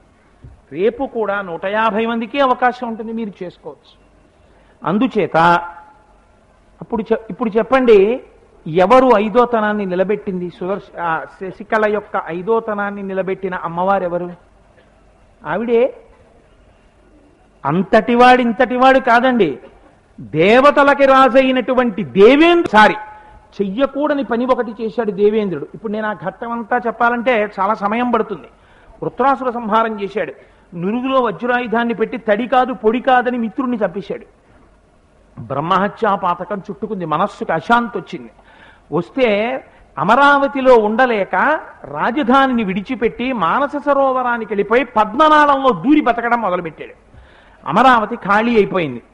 అందాక ఒక ఇన్ఛార్జిని వేద్దామని చెప్పి దేవతలందరూ నహుషుణ్ణి తీసుకొచ్చి ఇంద్రపదవిలో కూర్చోబెట్టారు. ఇంద్రపదవిలో కూర్చోగానే నహుషుడికి కామం తలకి తన్నింది. ఇంద్రపదవిలో కూర్చుంటే ఏమిటి సుఖం? ఇంద్రుడి భార్య శచీదేవి నాకు భార్య కావాలన్నాడు. శచీదేవి మహాపతివ్రత, ఇప్పుడు ఎవరు రక్షించాలండి? ఆవిడ ఎవరిని? ఆవిడ ఇంద్రుడి భార్యే. ఎంత ప్రమాదం వచ్చిందో చూడండి. వేరొకడు తనకి భార్యగా ఉండమని అడుగుతున్నాడు, నేను ఇంద్ర పదవిలో ఉన్నానని. ఇప్పుడు ఆయన మాట ఎవరు కాదనగలరు? అప్పుడు ఎవరు నాకు రక్షకురాలు? పసుపు కుంకుమలను కాపాడగలిగినది అమ్మ ఒక్కతే. అందుకని జగదంబని ప్రార్థన చేసింది. అమ్మవారు కనపడంది, అమ్మా బెంగ పెట్టుకోకు, నీ పసుపు కుంకుమలు నేను కాపాడతాను, నువ్వు బృహస్పతి దగ్గరికి వెళ్ళు. నహుషుడి యొక్క బుద్ధిలో మోహాన్ని కల్పిస్తానంది. ఇది సదసద్రూపధారిణి. ఆవిడ అనుగ్రహం పోయిందా? పతనం చేసేస్తుంది ఇంద్రియాలను అడ్డు పెట్టించి. ఆవిడ అనుగ్రహం ఉందా? ఉద్ధరించేస్తుంది. జగదంబని పూజ చేసింది దీక్ష తీసుకుని శచీదేవి. అంతే. ఇంతకు ముందు లేని వెర్రి కోటి పుట్టింది నహుషుడికి. అస్తమానం మునుల్ని పిలుస్తూ ఉండడం, శచీదేవిని పిలవమంటూ ఉండడం. శచీదేవి అంది, ఏమయ్యా నువ్వు దేవేంద్రుడివి కదా, నేను ఒక మామూలు స్త్రీలా నిన్ను చేరితే గొప్పతనమే ఉంటుంది. సప్తర్షులు మోస్తున్నటువంటి పల్లకీలో నువ్వు వస్తే అప్పుడు నిన్ను చేరుతానంది. సప్తర్షులు తనెక్కిన పల్లకీ మోయడం ఏమిటి? మహాజ్ఞానులు వాళ్ళు. వాళ్ళని తను వహించాలా? వాళ్ళు తనని వహిస్తారా? ఈ జ్ఞానం పోయింది. అంతే. అంటే అమ్మవారి అనుగ్రహం లోపించింది నహుషుడికి. వెంటనే పిలిచాడు, మీరు మొయ్యాలన్నాడు. సప్తర్షులు గ్రహించారు, ఓహో వినాశకాలే విపరీత బుద్ధి, అమ్మవారు వీడి బుద్ధిలోకి ప్రవేశించి వీడిని పాడు చేస్తోంది శచీదేవిని రక్షించడానికి అనుకున్నారు. అదే కాలంలో అటు ఇంద్రుడి యొక్క మనస్సులో ప్రవేశించి అశ్వమేధయాగం చేయి, నీకున్నటువంటి పాపం పోతుందని చెప్పింది. అక్కడ ఆయన అశ్వమేధం చేస్తున్నాడు, ఇక్కడ ఈయన సప్తర్షులు మోసిన పల్లకి ఎక్కాడు. ఇది అమ్మవారి యొక్క లీలంటే చూడండి ఎంత గమ్మత్తుగా రక్షిస్తుందో ఆవిడ. పల్లకి ఎక్కాడు, వెడుతున్నాడు. అగస్త్యుడు కొంచెం పొట్టివాడు, ఆయన పల్లకి మోస్తున్నాడు. మోసి వెడుతుంటే కొంచెం పొట్టివాడవడంలో కాళ్ళు చిన్నవి, కొంచెం అడుగులు చిన్న చిన్నవి పడుతున్నాయి. తొందరగా శచీదేవి దగ్గరికి వెళ్ళాలనేటటువంటి స్పృహలో కామాతురాణం నభయం నలజ్జ, ఎలా మాట్లాడాలో ఋషులతో ఎలా ప్రవర్తించాలో తెలుసుకోలేక చేతిలో నడుస్తావు నడు అన్నాడు. భరించాడు అగస్త్యుడు. దేనికి? ఎవరు మహానుభావుడు? సముద్రాన్ని ఔపోసన పట్టినవాడు, రామచంద్రమూర్తి అవతార ప్రయోజనాన్ని నెరవేరేటట్టు చేసినవాడు, రామచంద్ర ప్రభువుకి ఆదిత్య హృదయాన్ని ఉపదేశం చేసినవాడు, లలితా సహస్రనామ స్తోత్రాన్ని హయగ్రీవుడి దగ్గర ఉపదేశం పొందినవాడు, వాతాపిని జీర్ణం చేసుకున్నవాడు. ఇంతటి తపశ్శక్తి సంపన్నుడైన అగస్త్యుడు నిగ్రహం పాటించాడు. పాపం మూట కట్టుకున్నాడు నహుషుడు. అమ్మవారు ఎంతటి వాడి బుద్ధిని అలా చేస్తుందండి. అహంకారం వచ్చిందా, ఓహో నువ్వా అంటుందంతే, పతనం అయిపోతాడు. అమ్మా ఇదంతా నీ అనుగ్రహం అమ్మా అన్నంత కాలం ఇక లోటు ఉండదు వాడికి. అగస్త్యుడు చూసి అన్నాడు, నీ ఒళ్ళు కావరం ఎక్కిందిరా, నా శిరస్సున కొరడాతో కొట్టావు, నా శిరస్సుని నీ పాదంతో తన్నావు, సర్ప అన్నావు, సర్పమై భూమి మీద పడిపోవు. యుధిష్ఠిర దర్శనం అయిన తర్వాత శాప విమోచనమై స్వర్గానికి వద్దుగాని అన్నాడు. అంతే, పామై కింద పడిపోతున్నాడు. అప్పుడు ఏడ్చాడు. ఏమైపోయింది? లలితా సహస్రనామ స్తోత్రం ఉట్టినే చెప్పలేదండి. అందుకే అమ్మవారి 4 చేతుల్లో ఉండే ఆయుధాలు అలా ఉంటాయి. ఆ ఆయుధాల వంక చూసి రోజు నమస్కారం చేస్తే అదే ఆ చెరుకు విల్లు. ఆ చెరుకు విల్లు వంక చూసి నమస్కారం చేస్తే మన మనస్సు తప్పుడు త్రోవలో నడవకుండా ఆ మనస్సుని అమ్మవారు తన పాదముల వైపు కట్టి మన యొక్క యోగక్షేమములు తను చూసుకుంటుంది. మన మనస్సుని మనం నిగ్రహించుకోలేము. అమ్మ పాదాల దగ్గర తీసుకెళ్లి విడిచిపెడితే అమ్మా నువ్వే శరణాగతి అంటే అమ్మయే బాధ్యత వహిస్తుంది. ఇది చేసి ఆ రోజున అక్కడ అశ్వమేధయాగం చేసి పాపాన్ని పోగొట్టుకున్నాడు ఇంద్రుడు తిరిగి వచ్చాడు. శచీదేవి యొక్క పాతివ్రత్యం నిలబడింది. అందుకే లలితా సహస్రనామ స్తోత్రంలో ఒక నామం ఉంటుంది అమ్మవారికి. ఇంద్రుడికి ఇంద్ర పదవి మళ్లీ పోకుండా అలా ఉండగలిగాడంటే పదవిలో ఎవరి వల్ల తెలుసా అండి? ఇంద్రుడి భార్య శచీదేవి ప్రతిరోజు జగదంబని అర్చన చేస్తుంది. ప్రతి స్త్రీ ఏది చేస్తే తన భర్త ఉన్నతిలోకి వస్తాడో పరోక్షంగా చెప్పింది లలితా సహస్రం. పులోమజార్చిత అని పేరు. పులోమజ అంటే శచీదేవి. శచీదేవి ప్రతిరోజు అమ్మని ఆరాధించడం వల్ల ఇంద్రుడు ఇంద్ర పదవి యందు ఉండగలిగినాడు. కాబట్టి ఇప్పుడు ఎక్కడి నుంచి వచ్చింది ఆ శక్తి? ఇప్పుడు శచీదేవి యొక్క ఐదోతనాన్ని నిలబెట్టి ఆమె భర్త యొక్క పదవిని నిలబెట్టింది ఎవరు? అమ్మవారే. మీరు ఏ వృత్తాంతం తీసుకోండి, మీకు అమ్మవారే కనపడుతుంది పసుపు కుంకాలు నిలబెట్టడంలో. అది ఆవిడ యొక్క గొప్పతనం. మీకు అదే దేవి భాగవతంలో ఒక ఆశ్చర్యకరమైనటువంటి సంఘటన. శర్యాతి కుమార్తె అయినటువంటి ఆ తల్లి అక్కడే ఉండి తపస్సు చేసుకుంటున్నటువంటి శవనుడికి ఒళ్ళంతా పుట్టలు పట్టేశాయి. మహావృద్ధుడు ఆయన అంబికాస్తవం చేసుకుంటూ అంబని మనస్సులో ఆరాధన చేస్తూ తపస్సు చేస్తున్నాడు. ఆ శర్యాతి కుమార్తె ఆయనతో ఆ రాజుతో పాటుగా, రాజుకు 400 మంది భార్యలు, ఒక్కతే కూతురు. ఎంత అపురూపమో చూడండి. చెలికత్తెలతో ఆడుకుంటూ వచ్చింది. పుట్టలో ఉన్నటువంటి చవన మహర్షి పరమవృద్ధుడు. 2 కళ్ళు మాత్రం మెరుగుడు పురుగుల్లా కనపడుతున్నాయి. ఏంట్రా ఈ పుట్టలో 2 పురుగుల్లా ఉన్నాయని ఓ పుల్ల తీసి పొడిచింది. 2 కళ్ళల్లోంచి నెత్తురు కారింది, వెళ్ళిపోయింది వెనక్కి. ఆయనకి కళ్ళకి బాధ కలిగితే శర్యాతి యొక్క రాజ్యంలో ఉన్నటువంటి సమస్తమైన జంతుజాలమునకు, మనుష్యులకు, సైన్యమునకు కూడా మలమూత్ర విసర్జనం ఆగిపోయింది. ఆగిపోతే కడుపులో నొప్పి పోట్లుతో బాధపడుతున్నారు. అప్పుడు పండితుల్ని పిలిచి అడిగాడు, ఎందుకు వచ్చింది ఉపద్రవం అని. ఎవరో మహాత్ముడికి అపచారం జరిగింది. జీవితంలో ఏది కట్టి కుడుపుతాయో తెలుసా అండి? తెలిసో తెలియకో నోరు ఉంది కదా, మనకి అహంకారం ఉంది కదా అని గభాలన మహాత్ముల జోలికి వెళ్ళిపోతే అవి ఇంత బాధ పెట్టవు, బతికున్నన్నాళ్ళు బాధ పెట్టేస్తాయి. ఇప్పుడు బాధపడ్డాడు. ఎక్కడ జరిగింది అన్నాడు. అక్కడ ఉద్యానవనానికి పక్కన మహానుభావుడు చవనుడు తపస్సు చేస్తున్నాడు. ఆయనకేమైనా ఉపద్రవం జరిగిందేమో చూద్దాం రమ్మన్నారు. నెత్తురు కారుతోంది పుట్ట మీద. ప్రార్థన చేశాడు, అయ్యా నేను సైన్యాన్ని ఇస్తాను, మీకు పరివారాన్ని ఇస్తాను, మిమ్మల్ని సేవిస్తారన్నాడు. నాకెందుకయ్యా, నన్ను రక్షించుకోవడానికి, నా యోగక్షేమాలు చూసుకోవడానికి నాకు భార్య కావాలి, నీ కుమార్తెనిచ్చి ఇస్తానని అనలేక అంత బాధతోటి అంతఃపురంలోకి వెళ్ళిపోయాడు రాజు. కానీ శర్యాతి కుమార్తె మాత్రం వచ్చింది, నాన్నగారు నాకేం బాధ లేదండి, నేను తప్పకుండా చవన మహర్షిని వివాహం చేసుకుంటానంది. పరమవృద్ధుడు చవనుడు వివాహం చేసుకుంది. మీరు ఎప్పుడైనా దేవి భాగవతం చదవాలి. ఎంత ఆశ్చర్యంగా ఉంటుందంటే, పరమవృద్ధుడైనటువంటి భర్త చెయ్యి పట్టుకుని ప్రతిరోజు జగదంబని ఆరాధన చేసి అమ్మ నాకిచ్చిన భర్త అని, ఆయనకి కళ్ళు కనపడకపోతే వేడి నీళ్లతో మొహం కడిగి ఆయన్ని కొంచెం ఆయనకి ఏదైనా అవశిష్టం వస్తే దూరంగా తీసుకెళ్లి కూర్చోపెట్టి కొంతసేపు వేచి ఉండి మళ్ళీ ఆయన్ని తీసుకొచ్చి స్నానం చేసి ఒళ్ళు ఒత్తి ఆయన అనుష్ఠానం చేసుకోవడానికి కావలసినటువంటి సంభారాలన్నీ సిద్ధము చేసి అంత సేవ చేసింది. సేవ చేస్తే ప్రీతి చెందేది ఎవరు? అమ్మవారు. ఒకనాడు నీటి కోసం వెళ్ళింది. అశ్వనీ దేవతలు కనబడ్డారు. వాళ్ళు మహాసౌందర్య రూపులు.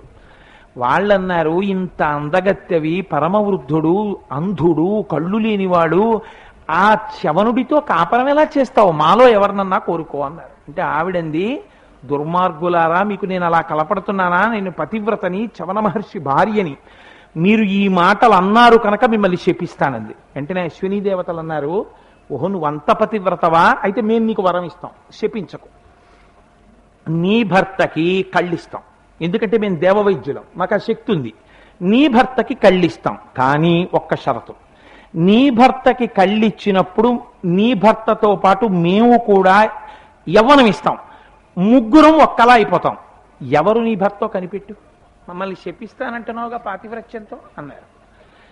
ఆవిడ ఇంత ప్రమాదకరమైనటువంటి పోటీకి ఒప్పుకోలేక వెళ్ళిపోయింది. భర్త అడిగాడు ఏం జరిగిందని. ఇలా జరిగిందని చెప్పింది. ఏమీ బెంగ పెట్టుకోక వాళ్ళని తీసుకురా అన్నాడు. అశ్వినీ దేవతలు వచ్చారు. తన భార్య ఉపాసన మీద చవన మహర్షికి నమ్మకం. తీసుకెళ్లారు అశ్వినీ దేవతలు. ఒక తటాకం చూపించి ఇందులో మునుగుదాన్ని రమ్మన్నారు. ముగ్గురు కలిసి మునిగారు, ముగ్గురు కలిసి పైకి తేలారు. ఎక్కడా తేడా లేదు, ముగ్గురు చవన మహర్షులు పైకి వచ్చారు నిండు యవ్వనంతో. వచ్చి నిలబడ్డారు. నిలబడి, ఇప్పుడు మా ముగ్గురులో ఎవరు చవన మహర్షో నువ్వు కనిపెట్టు, నువ్వు ఎవరిని చూపిస్తే వాడు చవనుడు కాకపోయినా నువ్వు వివాహం చేసుకోవాలన్నారు. ఇప్పుడు ఆవిడ పాతివ్రత్యానికి పరీక్ష వచ్చింది. చవనుడు ఎవరో కనిపెట్టాలి. కానీ పైకి చవను వారిని స్తోత్రం చేసింది. నమ పద్మోద్భవే దేవి నమ శంకర వల్లభే విష్ణుపత్ని నమస్తుభ్యం వేదమాత సరస్వతి ఇదం జగం త్వయా సృష్టం సర్వం స్థావర జంగమం బుద్ధిదాసి త్వమజ్ఞానాజ్ఞానినా మోక్షదా సదా సిద్ధిదా యోగినా మంబాజయదా కీర్తిదా పునః శరణం త్వాం ప్రపన్నాస్మి విస్మయం పరమంగతాః అని. అమ్మా, నేను నీకు శరణు చెప్తున్నాను. నేను ఎలా చెప్పగలను? ముగ్గురు ఒకే రూపాలతో ఉన్నారు. నేను పొరపాట్న వేలు ఇంకొక వేపుకి కాని చూపించానా నా పాతివ్రత్యం? అమ్మా, ఈ పరీక్షలో నేను ఉత్తీర్ణురాలనయ్యేటట్టు నువ్వే నన్ను అనుగ్రహించి నా పాతివ్రత్యమును నిలబెట్టావు. నా భర్తని తెలుసుకునే అమ్మవారి అనుగ్రహం ఆవిడిలోకి ప్రవేశించింది, తన భర్తని గుర్తుపట్టేసింది. అంతే. పరమ సంతోషంగా నిండు యవ్వనంతో ఉన్నటువంటి భర్తతో సంతోషంగా కాలం గడిపింది. ఎవరు రక్షించారండి ఆవిడ్ని? అమ్మవారు రక్షించలా? ఇది దృష్టిలో పెట్టుకునే శంకర భగవత్పాదులు సౌందర్య లహరిలో ఒక మాట అంటారు. ఇదే దేవీ తత్వం అంటే. ఇంకింతకన్నా శవరన్నవరాత్రులలో మీకు ఒక విచిత్రం చెప్పనండి. ఇందులో ప్రతి ఘట్టం విన్నందుచేత కూడా భర్తకి వస్తున్న ఉపద్రవాలు గట్టెక్కి పసుపు కుంకాలు నిలబడతాయి. అంత పరమోత్కృష్టమైన ఆఖ్యానములవన్నీ. అందుకే వాటినే ఉదాహరణలుగా చెప్పాను నేను ఇవాళ. అమ్మ ఎంతగా పసుపు కుంకుమల్ని మంగళసూత్రాన్ని రక్షిస్తుందో చెప్పడానికి. అందుకే శంకరులు కూడా అంటారు, సుధామప్యాస్వాద్య ప్రతిభయజరా మృత్యుహరిణి విపద్యంతే విశ్వే విధిశతముఖాత్యాది విశదః కరాళం యచ్వేళం కబళతవత కాలకలన నశంభోస్తన్మూలం తవ జనని తాటంక మహిమా. ఆ సత్యనారాయణకి మహా ఇష్టం. సుధామప్యాస్వాద్య ప్రతిభయజరా మృత్యుహరిణి. దేవతలందరూ కలిసి క్షీర సముద్రాన్ని చిలికారు. దేనికి? వృద్ధాప్యం రాకూడదు, మృత్యువు రాకూడదు అని. ఇంత చిలికితే అమృతం వచ్చింది, తాగారు. తాగినటువంటి వాళ్ళందరూ బతికి ఉండిపోయారని మీరు అనుకుంటున్నారా? అసలు నిజంగా అలా బ్రతికి ఉండిపోతే శంకరుడి మెడలో కపాలమాల ఎందుకుంటుందండి? ఆయన చేతకాక మెడలో కపాలమాల వేసుకున్నాడు అనుకుంటున్నారా? శంకరాచార్యులు వారు చెప్పారు ఈ రహస్యాన్ని. బ్రహ్మమస్తకావలీ నిబద్ధతే నమః శివాయ అని. వెళ్ళిపోయినటువంటి ప్రతి బ్రహ్మ యొక్క పుర్రె తీసుకుని, అయ్యో పాపం వీడందరికన్నా ముందొచ్చి నా మాట విని సృష్టి చేశాడు, వీడి పుర్రె కూడా రుద్రభూమిలో పడిపో ఉండడమా అని ఒక్కొక్కటి తీసో తాడు గుచ్చుకుని మెడలో వేసుకున్నాడు. అదో పెద్ద మాలైంది. అంటే ఇంతమంది వెళ్ళిపోయారు, కానీ ఆయన మాత్రం అలా సాక్షి. అదేమిటమ్మా, శంకరుడికి ఎప్పుడూ ఇబ్బంది రాలేదు. వ్యాసుడు అంటాడు లలితా సహస్రనామ స్తోత్రంలో, అమ్మా నీ యొక్క రెండు చెవులున్నాయే, నీ చెవులకు ఉండేటటువంటి తాటంకములున్నాయే, అవి తాటంకయుగళీభూత తపనోడుపమండల. సూర్యచంద్రులిద్దరూ నీకు తాటంకములుగా ఉంటారమ్మా అన్నారు. కదంబ మంజరీ క్లుప్త కర్ణపూర మనోహర. కదంబ పుష్పాలంటే ఆ కడిమి పూలు, అవి గుత్తులు గుత్తులు అమ్మవారి చెవులో పెట్టుకుంటుంది. చెవులో పువ్వులు పెట్టుకోవడం ఏంటండి, అలా ఉంటుందా? అదేంటి ఇప్పుడంటే దాని పరిస్థితి వేరు కదా. చెవిలో పువ్వు పెట్టుకోవడం అంటే, అమ్మవారు లలితా సహస్రనామంలో అంతంత పెద్ద పెద్ద పూల గుత్తులు ఎందుకు పెట్టుకుంది అని మీకు అనుమానం రావచ్చు. పూర్వకాలంలో ఒక సంప్రదాయం ఉండేది. భర్త మహావీరుడైతే భర్త యొక్క శరీరమును వీరపత్ని ఆలింగనం చేసుకున్నప్పుడు యుద్ధాలలో ఆయన శరీరమునకు తగిలినటువంటి గాయములు ఆవిడ చేతులకి తగిలితే ఆవిడ పొంగిపోయేది. నా భర్త ఇంతటి మహావీరుడు, అన్ని యుద్ధాల్లో తిన్న దెబ్బలివే. అలాగే భర్త పరమ ప్రేమతో భార్యని దగ్గరికి తీసుకోగానే ఆ చెవులలో పెట్టుకున్న పువ్వుల యొక్క సువాసన ముక్కుకి తగిలి భర్త సంతోషిస్తాడు. అది అమ్మవారి మహాపాతివ్రత్యాన్ని సూచిస్తుంది ఆ నామం. అందుకే చెవి ఆకాశ గుణకం. చెవి శబ్దాన్ని గ్రహిస్తుంది. శబ్దము వేదము, వేదము భగవంతుని యొక్క స్వరూపమును ఆవిష్కరిస్తుంది. అమ్మ చెవులంటే శంకరాచార్యుల వారికి కూడా ఎంత ఇష్టం తెలుసా అండి? ఎందుకంటే శంకరుడు ఆలింగనం చేసుకోగానే మొట్టమొదట సువాసన ఆఘ్రాణించేది అమ్మవారి చెవులలో ఉన్న పూలగుత్తులవి. రెండు, మనందరి మొరలు అమ్మ తన చెవులతో వింటుంది. అందుకని ఆ చెవులంటే శంకరాచార్యుల వారికి ఎంత ఇష్టం. ఆయన అన్నారు, సుధామప్యాస్వాద్య ప్రతిభయజరా మృత్యుహరిణి. అమ్మ దేవతలందరూ అమృతం తాగారు, వృద్ధాప్యం రాకుండా శరీరం పడిపోకుండా బతికి ఉండిపోయారా అమ్మా? ఎవరు ఉండలేదు. కొంతమంది వెళ్ళిపోయారు, బ్రహ్మ వెళ్ళిపోయాడు, ఇంద్రుడు వెళ్ళిపోయాడు, చాలా మంది వెళ్ళిపోయారమ్మా. కానీ ఈ ప్రపంచంలో ఒక్కటే ఉంది, ఏమిటది? హాలాహలం. అది వచ్చేటప్పటికి మాత్రం అందరూ కవ్వం వదిలేశారు, తాడు వదిలేశారు, పరిగెత్తారు. చని కైలాసముజొచ్చి శంకరుని వాసద్వారముంజేరి ఈశుని దవ్వారికు లడ్డుపడ్డ తల మంచుంజొచ్చి కుయ్యో మొర్రో విను వాలింపుము చిత్తగింపుము దయన్ వీక్షింపు మంచు అంబుజానన ముఖ్యుల్కని రక్త రక్షణ కళా సంరంభునించెంభునిన్. అయా రక్షించవయా, హలాహలం తాగేవయ్యా అని పరిగెత్తారు. పరిగెడితే మహానుభావుడు శంకరుడు ఆ రోజున ఎదురొచ్చాడు. ఎదురొచ్చి ఆ హాలాహలాన్ని చేత్తో పుచ్చుకున్నాడు. పుచ్చుకుని దాన్ని ఇలా ముద్ద చేసి నేరేడు పండంత చేసుకుని నోట్లో పెట్టుకుని మింగుతుంటే ఉదరము లోకంబులకు సదనంబకుటెరిగి శివుడు తటుల విషాక్యం కుదురుకునే కంఠబిలమున పదిలంబుగా నిలిపే సూక్ష్మ ఫలరసము క్రియన్. మింగేస్తే కడుపులో ఉన్న లోకాలు కాలిపోతాయి, పైకి వదిలేస్తే వీళ్లు పాడైపోతారని కంఠంలో పెట్టుకుని నీలకంఠుడయ్యాడు. అమ్మా అలా శంకరుడు రక్షించాడమ్మా. ఇంత గొప్పగా హాలాహలాన్ని శంకరుడు తాగేశాడంటే గొప్ప అయ్యేది కాదులే, పొమ్మన్నారు శంకరాచార్యులు వారు. ఎవరిదా గొప్ప? అమ్మా నీ చెవులకున్న తాటంకాల గొప్పమ్మా అన్నారు. ఏమిటి ఆ తాటంకాల గొప్ప అంటే, తాడ తాళి ఈ రెండూ కూడా తాటి చెట్టుకి సంబంధించినవి. మనకి 8 వస్తువులు ఉన్నాయి, వాటిని సౌభాగ్య వస్తువులు అంటారు. ఆ 8 వస్తువులు ప్రకటంగా అమ్మవారి స్వరూపం. అనుములు, ఉప్పు, పెరుగు, ఎర్రటి పువ్వు. అందుకే ఎర్రటి పువ్వు అమ్మవారికి పూజ చేస్తే మహాప్రీతి. ఎర్ర పువ్వు పొరపాటున కూడా తొక్కకూడదు.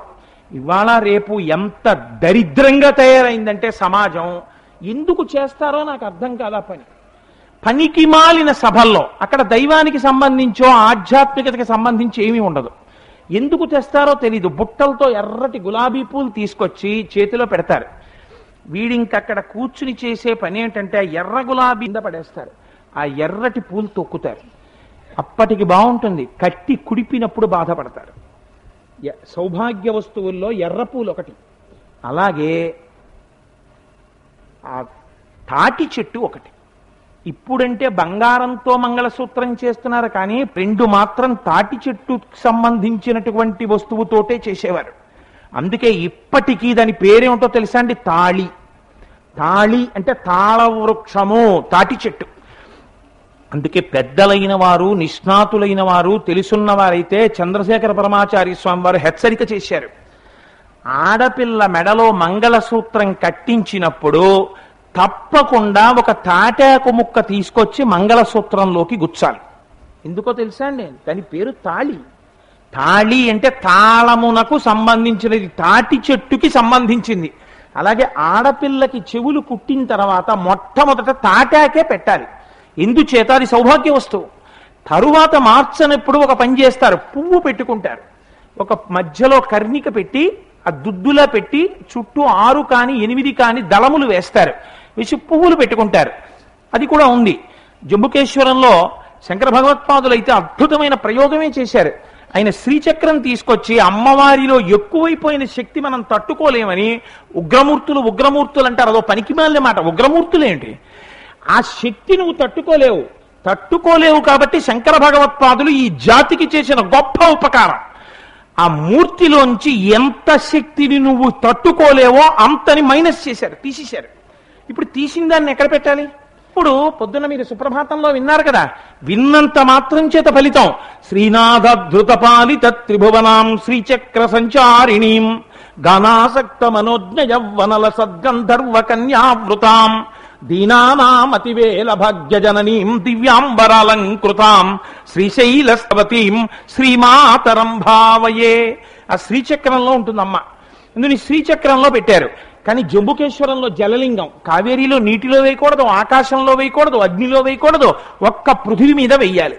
అందుకని శంకరుల ప్రజ్ఞ చూడండి. నిజంగా ఆ అమ్మవారిలో ఉన్నటువంటి ఎక్కువ శక్తిని తీసి శ్రీచక్రంగా మార్చి మళ్ళీ దాన్ని అమ్మవారి తాటంకములలో శ్రీచక్రం వేసి అమ్మవారి చెవులకు పెట్టేశారు. ఇప్పుడు జంబుకేశ్వరంలో ఉన్న అమ్మకి పేరేమిటో తెలుసా అండి? అఖిలాండేశ్వరి. అఖిలాండేశ్వరి అంటే సమస్త బ్రహ్మాండములకు ఆవిడ అధినాయకురాలు. అందుకే జంబుకేశ్వరం వెళ్ళి అమ్మవారి మూర్తి దర్శనం చేస్తే ఐదోతనానికి లోటు ఉండదు. అఖిలాండేశ్వరి అమ్మవారిని మీరు ఎక్కడ కూర్చుని అమ్మా అన్నా సరే ఆవిడికి వినపడుతుంది. ఆ చెవులకంత శక్తిని శంకర భగవత్పాదులు కటాక్షించారు ఈ జాతి స్త్రీల పసుపు కుంకాల కోసం. ఎంతటి మహానుభావుడండి జగద్గురువులు. నేను పొంగిపోతాను సత్యనారాయణ రెడ్డి గారి కాకినాడలో శంకరాచార్యుల వారి గుడి కట్టినందుకు. అందుచేత అంతటి మహానుభావుడు జగద్గురు శంకర భగవత్పాదులు ఆయన చేసిన ఉపకారానికి ఆయనని తలుచుకోకపోతే మనం కృతజ్ఞులం, మన బ్రతుకుకి అర్థం లేదు అసలు. అంతటి మహానుభావుడు. అందుచేత అఖిలాండేశ్వరి అమ్మవారు జంబుకేశ్వరంలో చెవులకు శ్రీచంక తాటంకములు పెడతారు, తాటాకు పెడతారు. శంకరులు అంటున్నారు, అమ్మా పరమశివుడు హాలాహలాన్ని తిన్నాడు. హాలాహలాన్ని భక్షించినప్పటికీ కూడా శంకరుడి యొక్క ఆయుర్దాయానికి మాత్రం ఏ విధమైన భంగపాటు రాలేదు. కారణం ఏమిటో తెలుసా అమ్మా? తవ జనని తాటంక మహిమ. అమ్మా నీ చెవులకు పెట్టుకున్న తాటంకములు అటువంటివమ్మా. ఆ తాటంకములంటే ఐదోతనానికి సూచన. స్త్రీ ఐదోతనం ఉన్నటువంటి స్త్రీ చెవి తాటంకములు లేకుండా భర్తకి కనపడరాదు. అత్యంత శక్తివంతమైన ఐదోతనపు గుర్తేది? మెడలో ఉన్న తాళి, చెవులకు ఉన్న తాటంకములు. ఈ రెండు చాలా ప్రధానమైనవి. అవి ఎట్టి పరిస్థితుల్లోనూ కూడా విడిచిపెట్టుకోకూడదు. అందుచేత అంత శక్తివంతమైనటువంటి తాటంకముల గురించి శంకర భగవత్పాదులు మాట్లాడుతున్నారు. మీరు ఒక్క విషయం ఆలోచించండి. తాటంకముల గురించి శంకరులు చెప్పారు. అమ్మవారి తాళి గురించి మహానుభావుడు పోతన గారు చెప్పారు. ఎక్కడ చెప్పారో తెలుసా అండి? ఇద్దరు చెప్పడంలోనూ గమ్మత్తే. ఎంత గమ్మత్తుగా చెప్పారంటే, ఆ హాలాహలం అందరినీ తరువుకొచ్చేస్తుంటే పరమశివుడు దానికి ఎదురెళ్ళాడు. అందరూ పారిపోయారు. ఈయనొక్కడు మాత్రం ఎదురెళ్ళాడు. ఎదురెళ్ళి, ఏమే దిక్కుమాలిన హాలాహలమా, పిల్లలందరూ అలా బాధపడుతున్నారు, వాళ్ళని తరువుకొచ్చి ఇబ్బంది పెడతావా? భక్షింతు హాలాహలమును శిక్షింతును మధుర సూక్ష్మ పలరసము క్రియన్ రక్షింతు ప్రాణికోట్లను వీక్షింపి మునేవు నేడు ఇక చాబ్జముఖి అని పార్వతీదేవితో చెప్పి, నువ్వేం బెంగ పెట్టుకోకు పార్వతి, హాలాహలం తాగితే నాకేమైనా అయిపోతుంది అనుకుంటున్నావా? నాకేం అవదు. చూడు పిల్లల్ని రక్షించడానికి కంటే జగముల దుఃఖము వింటే జల జనిత విషపు వేడిమి ప్రభువయ్యుంటకు ఆర్తుల ఆపద రక్షించ. తల్లిదండ్రులు ఇంకా ప్రపంచంలో ఏమిటండి? నిన్న వాళ్ళు నాట్యం చేస్తూ చూడండి, ఆ పార్వతీ పరమేశ్వరులు ఇద్దరూ నిలబడిపోతే ఆ తల్లి సోయగంగా వచ్చి ఓసారి సింహాసనంలో కూర్చుని ఏదో కాళీ ఎందలు మ్రోయ కలహంస నడ కల కలికి ఎక్కడికే అని అడిగితే, నువ్వు ధరించుకొన్నట్టి జగము లేలే సాంబ శివుని సన్నిధికే అంటుంది. ఆవిడ మహాపతివ్రత. ఆవిడ మనస్సు ఎప్పుడు శివుడి మీద ఉంటుంది. శివే శృంగారార్ధ తదితర జనే కూర్చన పర అంటారు. అలా నిలబడిపోయిన పార్వతీ పరమేశ్వరుల దగ్గరికి ఆ చెలికెత్తెలు వచ్చి, వాగర్ధ వివసంపృక్తౌ వాగర్ధ ప్రతిపత్తయే జగత పితలౌ వందే పార్వతీ పరమేశ్వరవు. మీరు మీ ఇద్దరు మాకందరికీ తల్లిదండ్రులు, మీ దర్శనం అయింది, మాకు చాలు అని నిన్నటి రోజున వాళ్ళు స్తోత్రం చేశారు. అది మనందరి తరపున చేసిన స్తోత్రం. ఎంత కమనీయమైన సన్నివేశం చూడండి. కష్టం వచ్చినప్పుడు రక్షించేటటువంటి వాళ్ళు తల్లిదండ్రులు. వాళ్ళు తప్పు వెతకరు. అయ్యో పిల్లాడు అప్పుడు వచ్చాడేంటి, క్షీరసాగర మదనం చేసినప్పుడు మంచి వచ్చినప్పుడు మాకు ఇచ్చారేంటి, మేమెందుకు వెళ్ళాలి అని దెప్పి పొడవరు, పరిగెత్తుకుంటూ వెళ్ళి రక్షిస్తాడంతే. చిత్రం ఏమిటంటే హాలాహలం తాగేటప్పుడు అది తాగితే అంత వేడి కదా, సముద్రాలు ఇంకిపోయాయి కదా. మరి ఏమంటే శంకరుడు హాలాహలం తాగుతుంటే ఆయనకి ఒళ్ళు వేడి చేసేయడం కానీ, లేకపోతే ఒళ్ళు నల్లగా అయిపోవడం కానీ, పోనీ అన్నింటి సంగతి వదిలేయండి, పైనున్న చందమామ చాలా చల్లగా ఉంటాడు కదా, ఆయన వేడెక్కిపోవడం కానీ ఇలా ఏం జరగలేదా అంటే, పోత వడలం ఘర్మాంబుజాలంబు పుట్టదు నేత్రంబులు నెర్రబారవు నిజ జూటాచంద్రుడు కందడున్ వదనాంభోజము వాడదా విషమును ఆహ్వానించుచో డాయుచో పదిలంబై కడిచేయుచో దిగుచుచో భక్షించుచో మృంగుచో. ఎదురెళ్ళి ఆ హాలాహలాన్ని పట్టుకున్నప్పుడు కాని, నలిపినప్పుడు కాని, ముద్ద చేసినప్పుడు కాని, ఉన్నప్పుడు కాని కనీసం ఒళ్ళు వేడెక్కలేదు, వేడి చేయలేదు, కళ్ళెర్రబడలేదు, చందమామ కందిపోలేదు, పావు కూడా భయపడిలా కింద కొంగలేదు. శంకరుణ్ణి ఆశ్రయించిన వాళ్ళకి, అమ్మను ఆశ్రయించిన వాళ్ళకి బెంగ ఎక్కడుందండి? ఏ బెంగ లేదు. పవి పుష్పంబగు అగ్ని మంచగు నాకూపారం భూమిస్థలంబగు శత్రుండతిమిత్రుడవు విషము దివ్యాహారమౌనెన్నగా అవనీమండలిలో పలం సభాషణోల్లాసకిన్ శివ నీ నామము సర్వవశ్యకరమవు శ్రీకాళహస్తీశ్వర అంటాడు దుర్జటి. అమ్ముకున్న వాళ్ళకి లోటేమిటయా? పవి పుష్పంబగు, వజ్రం పెట్టి కొడితే వాడికి అది పుష్పమాల అయిపోతుంది, నందనారకు అయిపోలేదు. అయితే పోతనగారి గడుసుతనం ఎక్కడుందంటే, ఏమయ్యా ఎంత పనికి మాలినవాడు భర్త అయినా భార్య హాలాహలం తాగేస్తానంటే ఒప్పుకుంటుందా? ఎలా ఒప్పుకుందయా? జగన్మాత కదా పార్వతీదేవి. నిత్యాయ త్రిగుణాత్మనే పురజితే కాచ్యాయనీ శ్రేయసే సత్యాయ అద్య కుటుంబినే మునిమన ప్రత్యక్ష చిన్మూర్తయే. శంకర భగవత్పాదులు శివానందలహరిలో వర్ణించారే అద్య కుటుంబినే, వాళ్ళిద్దరూ ఆది దంపతులే. అటువంటి శంకరుడు హాలాహలం తాగుతానంటే ఒప్పుకుందా? ఎలా ఒప్పుకుందా అంటే, పోతన గారు ఎంత గడుసుతనంగా చెప్పారంటే, ఆ తాగుతున్నది హాలాహలమని అమ్మవారికి తెలుసు. భక్షించడివాడు విభుండని, భక్షించడిది హాలాహలమని, తాను పరమశివుడు తాగుతున్నది హాలాహలమని ఆవిడికి తెలుసు. ఇదండి తాగేమన్నాను అని ఆవిడేం అనలేదు, ఆవిడికి తెలుసు హాలాహలం తాగుతున్నాడని. తాగుతున్నవాడు ఎవడో పరాయివాడు కాదు, స్వయంగా తన భర్తని ఆవిడికి తెలుసు. కానీ ఇన్ని తెలిసి కూడా మరి ఎలా తాగమంది హాలాహలం అంటే, త్రాగమనే సర్వమంగళ తన మంగళసూత్రమునెంత మదినమ్మినదో. నా మెడలో మంగళసూత్రం ఉంది, ఈ మంగళసూత్ర సర్వమంగళాదేవత ఉన్నది. నేను ఈ సర్వమంగళాదేవ కాలం, అమ్మ నాతో ఉన్నంత కాలం నా తాళిబొట్టుకి ఇబ్బంది రావడమా? శంకరుడు హాలాహలం తాగినా ఏ ప్రమాదం రాదనుకుందిట, అందుకుని తాగేమందిట.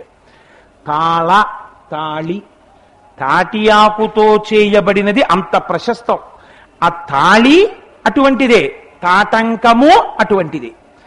అమ్మా గొప్పతనం ఎక్కడుందో తెలుసా? హాలాహలం తాగి కూడా ఎందుకు బతికాడు శంకరుడంటే, శంకరుడి గొప్ప కాదమ్మా హాలాహలం తాగడం, నీ చెవులకున్న తాటంకాల గొప్పతనం అది, నీ ఐదోతనం అటువంటిది. అందుకని శంకరుడికి ఏం ప్రమాదం రాలేదు పొమ్మన్నారు అంతే శంకరాచార్యులు గారు. అంటే ఒక స్త్రీ పెట్టుకునేటటువంటి తాటంకముల యొక్క శక్తిని ఆ శ్లోకంలో నిరూపించారు. మీకు ఇంకొక మాట చెప్తున్నాను. ఈ శ్లోకాన్ని దేవీ నవరాత్రులలో విన్నా, చదువుకున్నా, దీని వలన అనేక ప్రయోజనాలు. సౌందర్యలహరిలో ఒక్కొక్క శ్లోకానికి ఒక్కొక్క ప్రయోజనం ఉన్నది. మొట్టమొదటి శ్లోకం శివశక్త్యాయుక్తో యది భవతి శక్త ప్రభవితుం. ఆ శ్లోకానికి ఈ ప్రయోజనం కలుగుతుంది అని చెప్పడం చాలా కష్టము అని పెద్దలు నిర్ధారించారు. మీరు ఏ ప్రయోజనం అడిగితే ఆ ప్రయోజనాన్ని ఆ శ్లోకం ఇస్తుంది. కానీ కామ్యంతో చదవడం కన్నా మీకు నేను ఒక యథార్థం చెప్తాను. అమ్మా నువ్వు జగజ్జననివి, నీ గురించి స్తోత్రం చెయ్యకుండా మా జగద్గురువులైన శంకరాచార్యులు వారు ఇచ్చిన శ్లోకం చెప్పకుండా నేను ఎలా ఉండగలనమ్మా అని మీరు అనుకోండి. సౌందర్యలహరి అసలు మీరు కోరుకోలేనంత ఫలితాన్ని అమ్మిస్తుంది. కామ్యంతో చదవడం కన్నా అకామ్యంగా చదవడమే గొప్ప. కానీ సౌందర్యలహరిలో మొదటి శ్లోకం చివరి శ్లోకం అన్ని కామితములను ఇచ్చేస్తాయంటారు. ప్రత్యేకించి ఈ శ్లోకం సుధామప్యాస్వాద్య ప్రతిభయ జరా మృత్యుహరిణీం, ఇది ఈ శ్లోకాన్ని అనుసంధానం చేస్తే వాళ్ళ శరీరంలో విషప్రవేశం ఏదైనా జరిగుంటే విరిగిపోతుంది. మొదటి ప్రయోజనం. అన్నిటికన్నా గొప్ప ప్రయోజనం, అమ్మవారి పాదాల దగ్గర కూర్చుని ఎవరు వింటున్నారో ఈ శ్లోకాన్ని వాళ్ళ పసుపు కుంకుమలకి ఢోకా లేకుండా విశ్వాసంతో అమ్మవారి చెవి తాటంకములు చూసి, ఆ తల్లి బుగ్గలు చూసి, బొట్టు చూసి, అమ్మ చేతి గాజులు చూసి అందుకు దర్శనం చేయమన్నాం. ఆ త్రివళులు చూసి, ఆ కంఠం చూసి, అమ్మవారి యొక్క అబ్బో ఎంత వర్ణన చేశారండి ఈ శంకర భగవత్పాదులు. ఆవిడ కట్టుకున్న పట్టు చీర, ఆవిడ పాదాలు, దానికి ఉన్న మణిమంజీరాలు, వాటిని చూసి అమ్మా నువ్వు ఐదోతనం ఉన్న తల్లివి, నిన్ను నమ్ముకున్న దాన్ని, నా ఐదోతనాన్ని కూడా అలాగే కాపాడు సుమా అని ఒక్కసారి నమస్కారం చేసి ఇంత కుంకం ఇలా వేస్తే చాలు, నీకేం బాధ లేదు నేనున్నానంటుందమ్మ. అంత పరమ పవిత్రమైన శ్లోకము ఆ శ్లోకము. రేపటి రోజు చెప్పేటప్పుడు ఏ శ్లోకాన్ని మనం అనుసంధానం చేసినట్టయితే మనకి సర్వకాలముల యందు అమ్మవారి రక్షణ మన యందు ప్రసరిస్తుందో, అలా ప్రసరిస్తుందని చెప్పి చంద్రశేఖర పరమాచార్య స్వామంతటి వారు పొంగిపోయి చెప్పారో ఆ శ్లోకాన్ని రేపటి రోజు ప్రసంగంలో విజ్ఞాపన చేస్తాను. ఇవాల్టి రోజు ఆ శ్లోకాన్ని మీ అందరూ అందురు గాని నేను ఒక్కసారి చెప్తాను. ఎందుకంటే ఇంత పరమ పవిత్రమైనటువంటి సందర్భంలో ఆ శ్లోకాన్ని మనం విజ్ఞాపన చేసుకోనప్పుడు, ఆ శ్లోకాన్ని పలకనప్పుడు జగన్మాత పాదముల దగ్గర కూర్చుని ఇంకెందుకు కూర్చున్నట్టు, ఎందుకు పరిగెడుతున్నట్టు? నేను ఒక్కసారి అంటాను, నేను అదేదో నేను చెప్పగలిగిన వాడిని మీరు చెప్పాలన్న అహంకారంతో కాదు, మనందరం పునీతులం అవ్వాలి అని చెప్తున్నాను అంతే.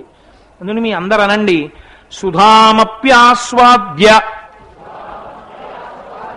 ప్రతిభయజరా మృత్యుహరిణీం విపద్యంతే విశ్వే విధిశతమఖ కాద్యాది విశదః కరాళం యక్ష్వేళం కబళతవత కాలకలన నశంభోస్తన్మూలం తవ జనని తాటంక మహిమా. మగవారు వీధిలోకి వెళ్ళినప్పుడు ఆడవారు స్నానం చేసి పూజా మందిరంలో ఒక్కసారి ఈ శ్లోకం చెప్తే బయటికి వెళ్ళిన భర్తకి రక్షణ కలుగుతుంది. మగవాడు బయటికి వెళ్లే ముందు ఈ శ్లోకాన్ని చెప్పుకుని వెడితే అన్ని విధాల రక్షణ కలుగుతుంది. సౌందర్యలహరిలో 28వ శ్లోకం అని నేను అనుకుంటున్నాను. అందుకని దాన్ని అందరూ చక్కగా వినియోగించుకోండి. కొద్దిసేపట్లో మనకి అమ్మవారి యొక్క అసుర సంధ్య వేళకి సంబంధించినటువంటి పూజా కార్యక్రమం ప్రారంభమవుతుంది. ఖచ్చితమైన సమయపాలన కోసమని ఇంచుమించులో చూసుకుని ఆప్ చేస్తున్నాను. 10 నిమిషాల పాటు నాదస్వరం వినబడుతుంది. అమ్మ చంద్రమౌళీశ్వరుడితో కలిసి అసుర సంధ్య వేళలో శివాలింగితం, ఆ తల్లి ఎప్పుడు శంకరుడితో సంతోషంగా ఉంటుంది. ఆ తల్లి వచ్చి విరాజమానురాలై దర్శనమిచ్చి పరమ ప్రీతితో పూజ స్వీకరిస్తుంది.